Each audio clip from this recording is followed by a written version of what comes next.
Dolly Parton is known to say, "Find out who you are and do it on purpose."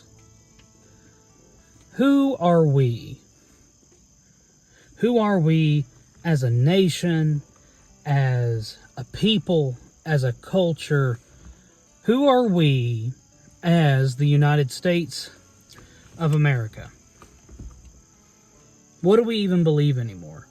Are we a nation of atomized individuals floating through space on this rock with no common culture, no common value system, no common creed? Are we just a collection of atomized individuals all thrown together into a collective pot with absolutely nothing binding us together? I don't think so. But I think we have lost sight of the things that bind us, the things that make us a united people. And if we do not regain sight of those things that make us a united people, then we will continue to become an even further divided people. So who even are we? I believe that we are a people founded on a very simple creed. That we hold these truths to be self-evident, that all men are created equal, that they are endowed by their Creator with certain unalienable rights, that amongst these are life, liberty, and the pursuit of happiness. That's our creed. Whenever you go to church on Sunday morning, if you are a creedal Christian, and you sit in the sanctuary, and as the pastor says, what do you believe? And you recite the Apostles' Creed or the Nicene Creed. A creed is just a very simple statement of belief. It is a very elementary level statement of belief. And I believe that we are a nation founded on a common creed. That we hold certain truths to be self-evident. That all men are created equal, regardless of their status, regardless of their lineage, regardless of who they are, where in the world they're from, what color of skin they are, man, woman, gay, straight, Republican, Democrat, whoever, whatever, however you identify yourself as. We are all human beings made in the image of God, and God has given us certain unalienable rights. There are certain things that make a human being a human being. And those things, short of death, cannot and should not be taken from you. Amongst these are life, liberty, and the pursuit of happiness. Life. You have an inherent right to life. You have an inherent right for each and every breath you take. Not just as an American, but as a human being. You possess that right. You have a right to liberty. You have a right to be an individual. You have a right to live your life however you see fit, provided you are not depriving anybody else of their fundamental human rights. You have a right to life, and you have the right to pursue happiness. You have a right to whatever stirs a fire within your soul. You have that right to claim it as yours. And I believe that is our fundamental founding creed. I believe that is something that is so ingrained in the heart of every American that we know it almost without even having to hear the words.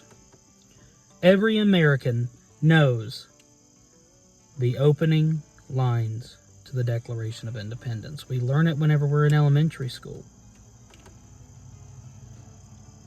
So we've got the common creed, but what else do we believe? What else do we believe about this country that we live in, that we are now in the process of celebrating the 250th anniversary of its creation? What do we believe? I think it's time that we educate ourselves. I believe that it is time for us to rediscover those things that make us us, and those things that make our nation special. Because if we do not educate ourselves on these things, we are going to lose them. So what are these things that we must, once again, educate ourselves on? I believe it's time for us to go back and actually read the Constitution of the United States. I believe that we need to go back and read the Declaration of Independence, the Articles of Confederation, the Federalist Papers. Stop watching the musical Hamilton, even though I love it. Let's stop watching the musical Hamilton and listening to the soundtrack and actually read about these men who built this grand, wonderful experiment that has been burning for the last 250 years. Let's learn more about those men and what they fought for and what they believed. The good, the bad, and the ugly. Let's educate ourselves on who we are as a people and go full force, regardless of how comfortable it or uncomfortable it makes us. We need to educate ourselves. We have completely lost the plot, especially, I believe, on the political right. Ever since Ben Shapiro came on the scene, and no hate to Ben Shapiro, I think the world of the guy. He is one of my favorite people to listen to. But ever since Ben Shapiro came on the scene, the focus of the conversation on the right has moved away from the values that we have been trying to uphold for such a long time to where we only value winning the argument. We only value owning our opponents with facts and logic. But here's the thing, if you don't know what the hell you're fighting for, then winning the debate does not mean a damn thing. It doesn't. What are you even debating over if you don't have a fundamental value system that is built upon? And on the political right, and even some people on the left, the value system that our entire worldview is based on is that basic fundamental creed that all men are created equal, endowed by their Creator with certain unalienable rights. Amongst these are life, liberty, and the pursuit of happiness. We hold in common not only those basic human rights, that basic creed, which, mind you, is not an exhaustive list, but we also hold this Constitution, this miracle of a form of government that has outlasted empires. Do you not see that there have been at least 5 major empires who have all fallen since our Constitution was written and ratified? And yet, we remain. That alone should tell us that what we have here is something special. And if we do not fight for it, if we do not defend it, if we do not know what it says, and if we do not know our rights and are able to defend what we believe down to the marrow of our bones, we will lose it. It's time for us to get serious. Because as we saw 2 weeks ago, on September 10th, the people who oppose us are not going to stop. Just because the Republicans won the White House in 2024 does not mean that the fight is over. We won one battle of a never-ending war. And the war is not being fought between right and left. We need to forget that entire dichotomy. It is not right-wing versus left-wing. That is an outdated way of viewing politics that dates back to the French Revolution, and it needs to be put on the shelf.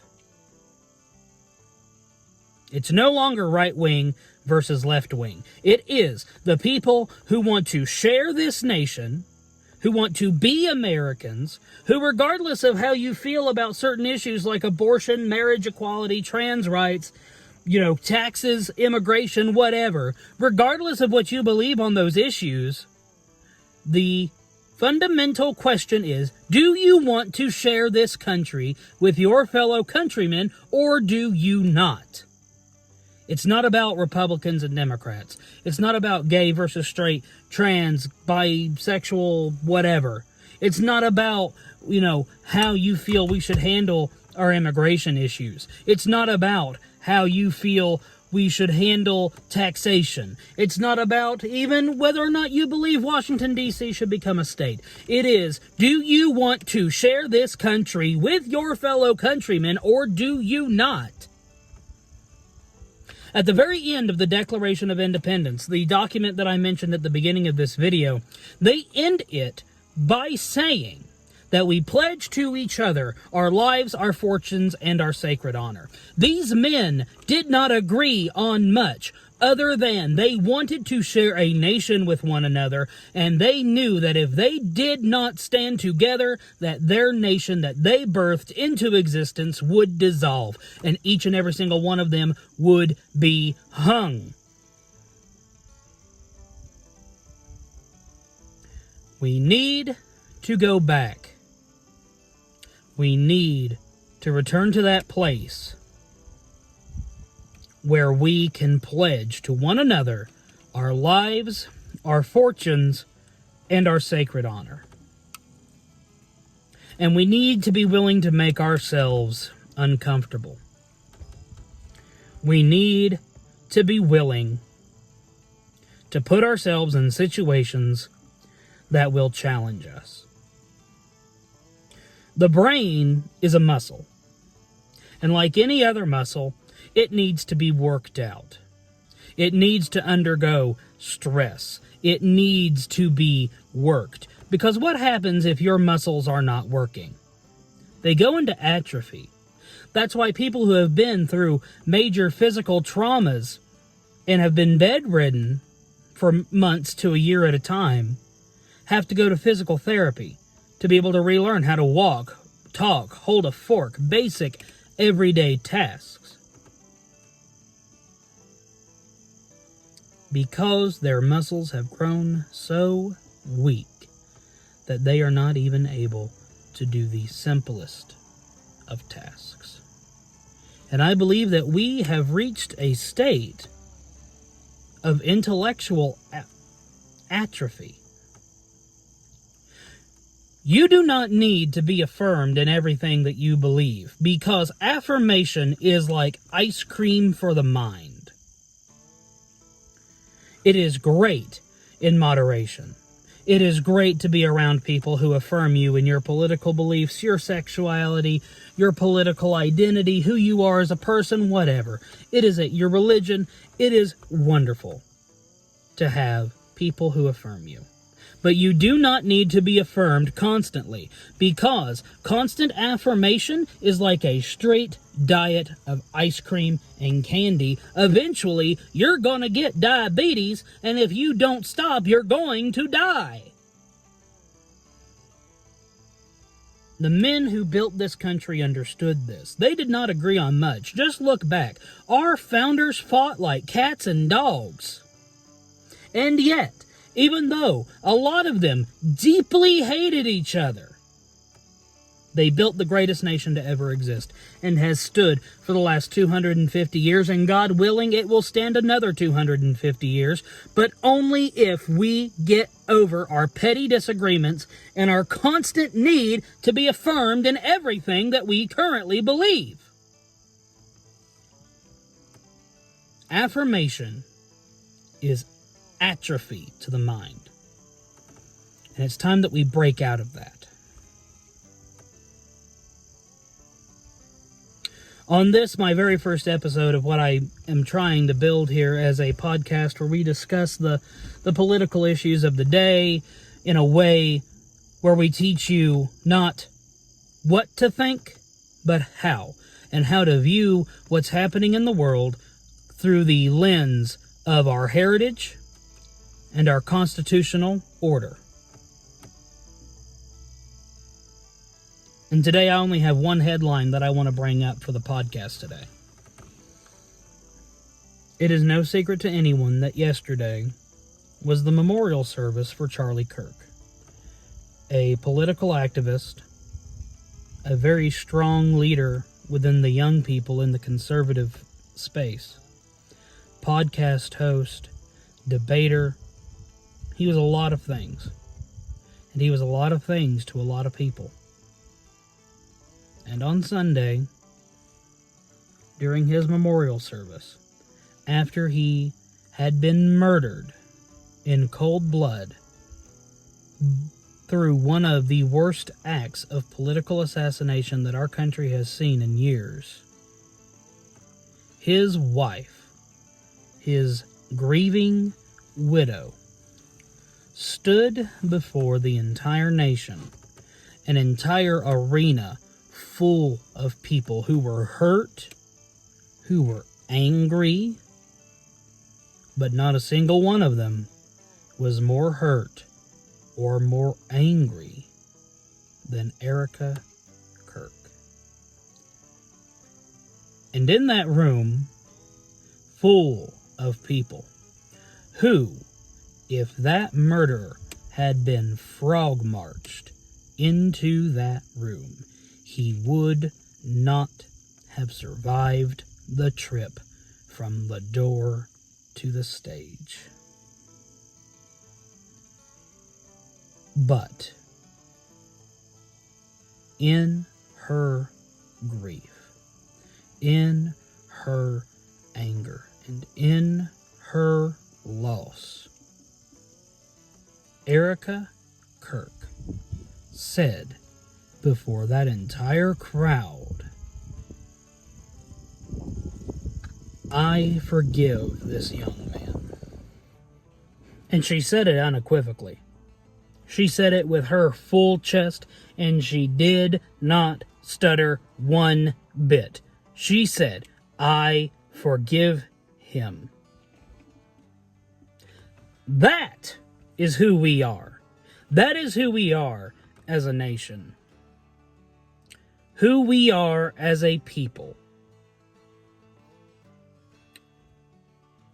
That we could even be willing to forgive the absolute worst that our nation has to offer in her own grief and hurt. That was, in my opinion, something that was totally incredible. And then immediately following that was a statement made by President Donald Trump in which he said, "I don't forgive my enemies. I don't wish them well." That's not us. That isn't us. I'm sorry. And it does bother me deeply that we have a president who will just outright say things. Granted, he speaks his mind. He speaks what he believes. But not everything the man says, I think, really properly represents who we are as a nation or as a people. This nation needs to come together now more than ever. We need to learn how to be Americans again. This Sunday, I attended church. And as I sat in my pew, it was the first Sunday I'd been to church in a while. And as I sat in the pew, and as I listened to our pastor preach. You see, I am a member of the United Methodist Church. Methodist pastors, especially United Methodist pastors, are not exactly known for their toe-stepping sermons. So, if you are sitting in a United Methodist church under a United Methodist pastor, and you feel as if that pastor is directly calling you out from the pulpit, that feeling rests entirely between you and the Almighty. And what my pastor preached on this Sunday was the Sermon on the Mount, where he was going over the parts of the Sermon on the Mount where Jesus said that we needed to forgive each other. Not just the people that we like, because even the Gentiles do that, as our Lord said. Even sinners do that. We don't just need to learn how to forgive the people who like us and the people who we like to be around. We need to learn how to forgive the people who hate us. The people who hate us, and we need to learn how to crucify our hate towards them. And I'll be honest, I have not been very forgiving as of late. I have wanted to bite people for the last 2 weeks. I have wanted to go 50 Shades of Avery County, North Carolina crazy on just about everybody who has looked at me the wrong way since I watched that video on September 10th. I have not been a good Christian. I have not been a good conservative, libertarian, Republican, whatever you want to put in there. I have not been a good Christian, and I have not been a good American. And I think that is true for a lot of us. I think a lot of us, if we're being perfectly honest, have not been behaving like good Christians, good Americans, good citizens. But it goes way farther than September 10th. And we know this. And the only way that we are going to get out of this mess is to join together with the same people who we say, I don't agree with you on everything. I don't agree with you on hardly anything, but I want to share this nation with you. When Charlie Kirk was shot, one of the first people who reached out to me, other than my roommate, who was the one who broke the news, but when Charlie Kirk was shot, the very first person to reach out to me was not a fellow conservative. Was not a fellow libertarian. Wasn't even a Republican. It was a good friend of mine who is a socialist. And his very first response to me was, my God, I did not believe that my side was this bad. He put aside our political disagreements and spoke human to human interaction, saying, oh my God, I am so sorry, because he recognized what Charlie meant to the conservative space. And there will never be another Charlie Kirk. For the rest of our lives, anytime that Republican politics is brought up, there will be a hole. There will be a voice missing. And that voice missing will be his. But just because he is gone does not mean that we can abandon everything that the man stood for whenever it came to communicating with the other side, wanting to share this nation with people that we disagree with. Just the opposite. We need to go harder. We need to decide that we want to share a nation with people that we may disagree with, or this burning, beautiful fire, this flame that has lasted for 250 years, will go out. But what do I know? I'm just a hillbilly from the mountains of western North Carolina. Take anything I say for whatever you think it's worth. And I will see y'all next time.